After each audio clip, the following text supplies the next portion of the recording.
Selamat pagi Bapak Ibu dan Saudara yang dikasihi Tuhan Yesus Kristus.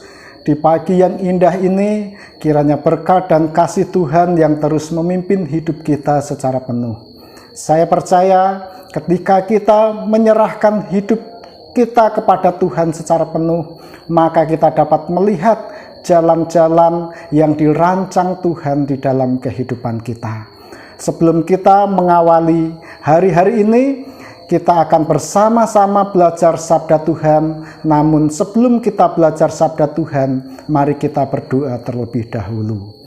Allah Bapa yang bertahta di dalam kerajaan surga, Allah yang kami puji dan kami sembah di dalam nama Yesus Kristus, kembali kami mengucap syukur Tuhan atas kebaikan dan kemurahan-Mu yang telah Tuhan limpahkan pada kami. Saat ini kami menyatukan hati dan pikiran kami untuk bersama-sama belajar dan merenungkan sabda Tuhan.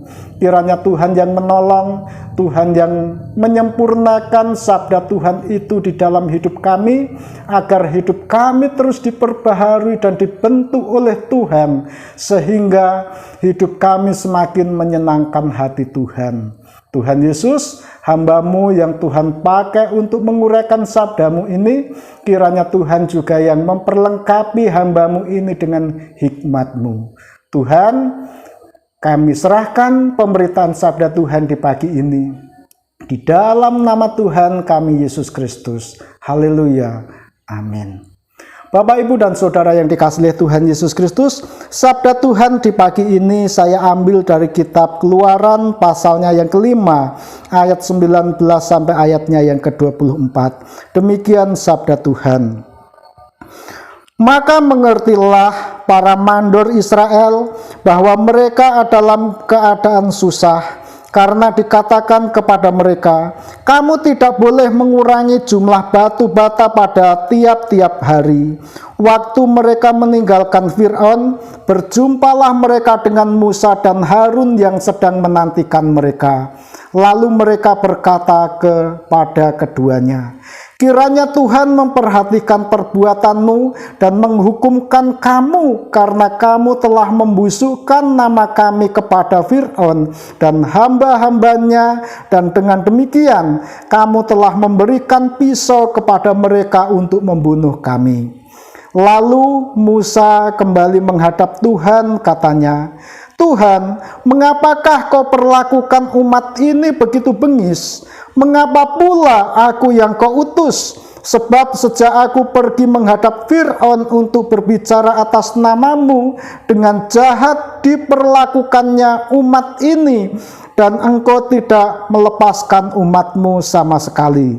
Tetapi Tuhan berfirman kepada Musa, sekarang engkau akan melihat apa yang akan kulakukan kepada Fir'aun, sebab dipaksa oleh tangan yang kuat, ia akan membiarkan mereka pergi.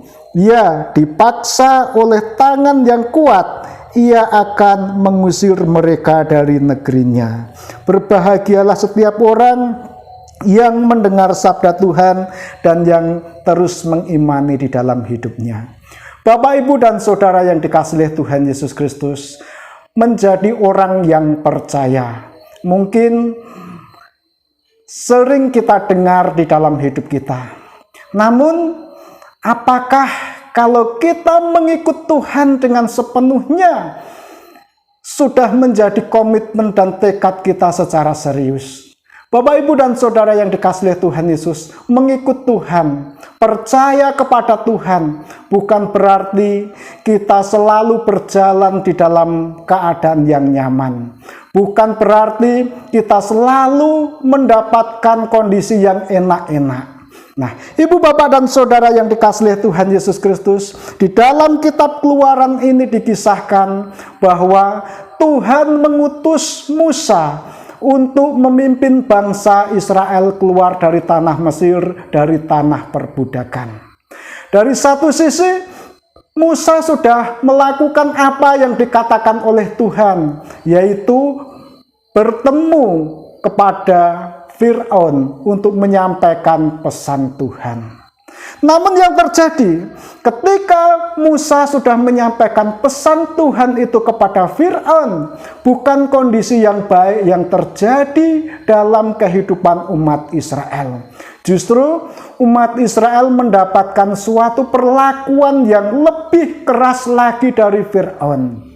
Sehingga di sini para mandor-mandor Israel pun juga melihat dengan perlakuan yang semakin keras dari Fir'aun ini, mereka meyakini itu karena Musa yang membuat ulah, karena menghadap Fir'aun dan membusukkan nama mereka di hadapan Fir'aun, sehingga perlakuan Fir'aun kepada orang Israel semakin berat.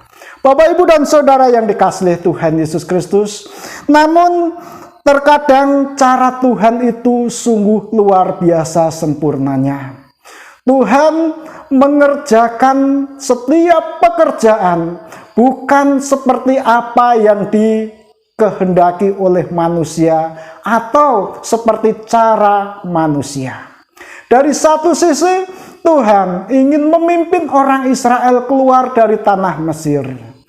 Namun dari sisi yang lain, Tuhan juga memiliki urusan khusus dengan Fir'aun. Ia ingin menunjukkan kuasanya yang ajaib.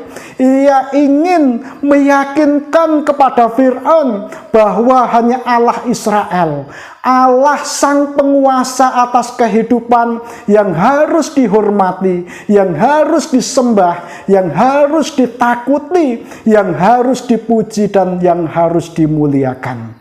Bapak, Ibu, dan Saudara yang dikasihi Tuhan Yesus Kristus, namun apa yang terjadi? Yang terjadi ketika Musa menyampaikan firman Tuhan di hadapan Fir'aun bahwa Tuhan akan membawa umat Israel keluar dari tanah perbudakan yang ada di Mesir. Justru Fir'aun semakin mengeraskan hati.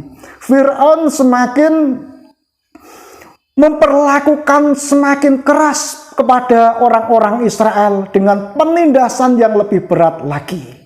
Bahkan orang-orang Israel pun semakin berprasangka buruk terhadap Musa. Gara-gara Musa, mereka mendapatkan suatu perlakuan yang lebih jahat dari Fir'aun.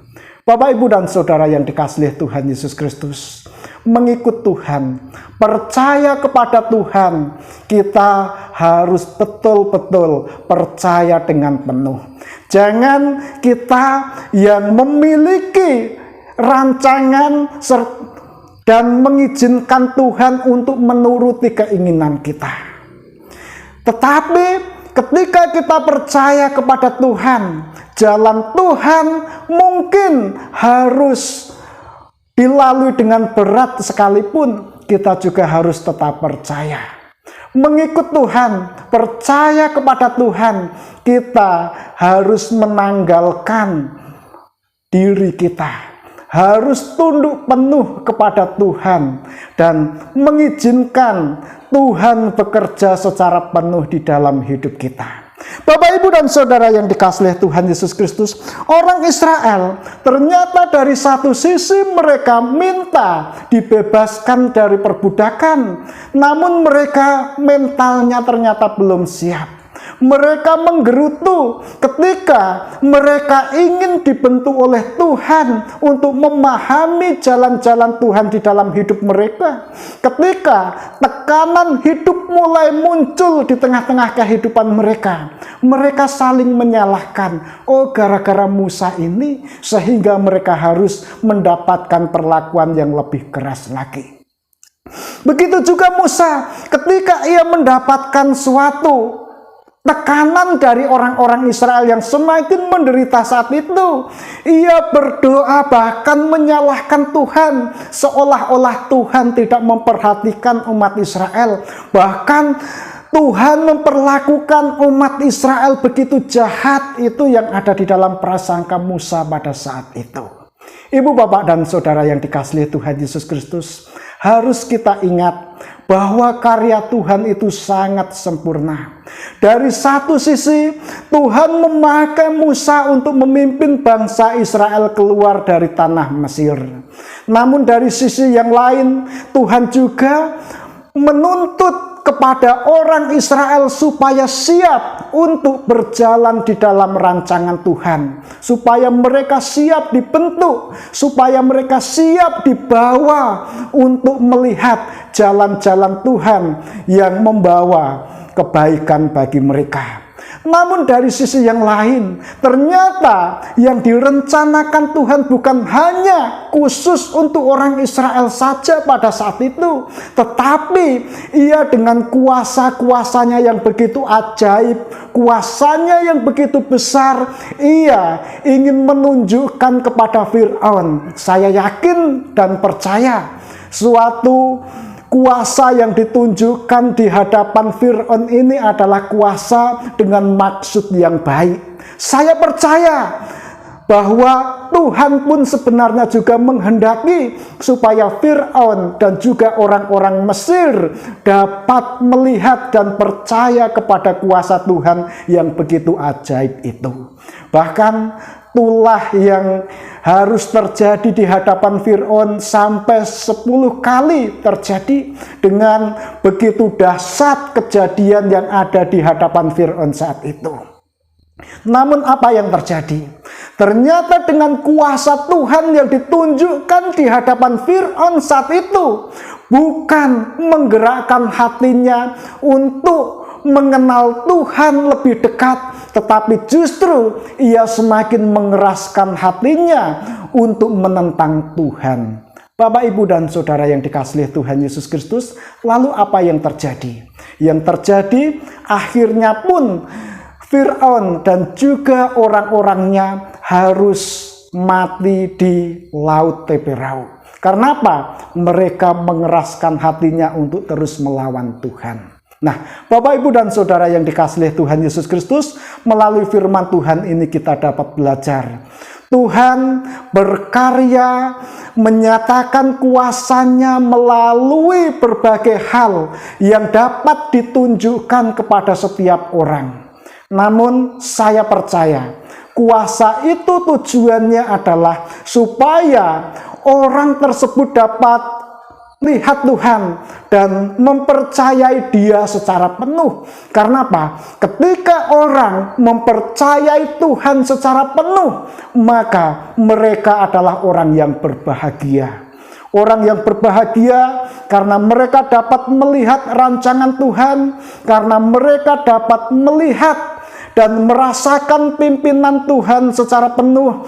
Bahkan mereka dapat dibentuk dan diproses oleh Tuhan secara sempurna melalui peristiwa dan kehidupan yang dijalaninya setiap hari. Untuk itu Bapak, Ibu, dan Saudara yang dikasihi Tuhan Yesus Kristus, di dalam kehidupan setiap hari, dimanapun kita berada, apapun yang terjadi di dalam kehidupan kita, ketika kita mengambil sikap untuk berjalan di dalam iman kepada Tuhan, mungkin kita diperhadapkan dengan situasi yang sangat sulit. Mungkin kita diperhadapkan dengan kondisi-kondisi yang tidak mengenakkan bagi hidup kita.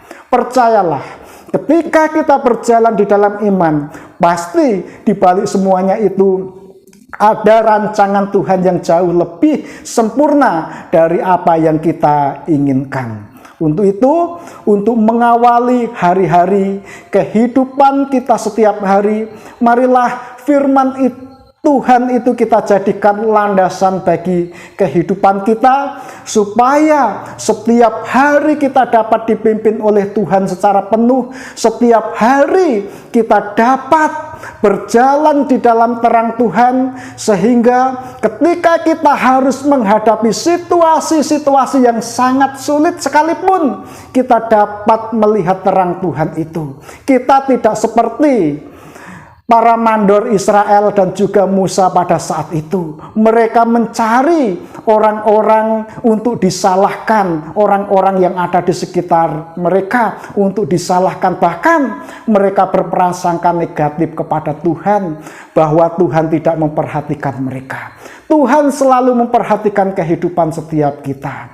Untuk itu, marilah di pagi yang indah ini, firman Tuhan yang kudus ini kita jadikan landasan kita di dalam melangkah. Biarlah dengan pimpinan Tuhan kita dimampukan untuk menyikapi setiap peristiwa yang Tuhan izinkan di dalam kehidupan kita, sehingga kita dapat bersikap dengan bijaksana, dapat melihat jalan Tuhan, dan dapat mengenal Tuhan lebih dalam lagi melalui peristiwa-peristiwa yang kita hadapi setiap hari ini. Kiranya Tuhan memberkati. Mari kita berdoa terlebih dahulu. Ya Allah Bapa yang di surga, kami bersyukur kepadamu Tuhan buat sabdamu yang kudus. Biarlah sabda yang kudus ini terus meneguhkan iman kami, terus memimpin kehidupan kami ya Bapa, agar kami di dalam kehidupan ini, ketika kami harus menghadapi situasi-situasi dan kondisi-kondisi yang tidak mengenakan bagi kami dapat belajar untuk bersikap dengan bijaksana. Kami dapat sabar, kami dapat terus menantikan rancangan Tuhan yang sempurna itu, supaya melalui setiap peristiwa kami dapat terus belajar memahami kehendak Tuhan yang sempurna itu di dalam hidup kami. Tuhan, hamba-Mu sudah selesai di dalam menguraikan sabda-Mu, namun biarlah kuasa dan pertolongan Roh Kudus yang akan menyempurnakan sabda Tuhan yang kudus itu di dalam setiap kehidupan kami pribadi lepas pribadi. Tuhan, inilah doa kami. Di dalam nama Tuhan kami Yesus Kristus, kami berdoa. Haleluya. Amin.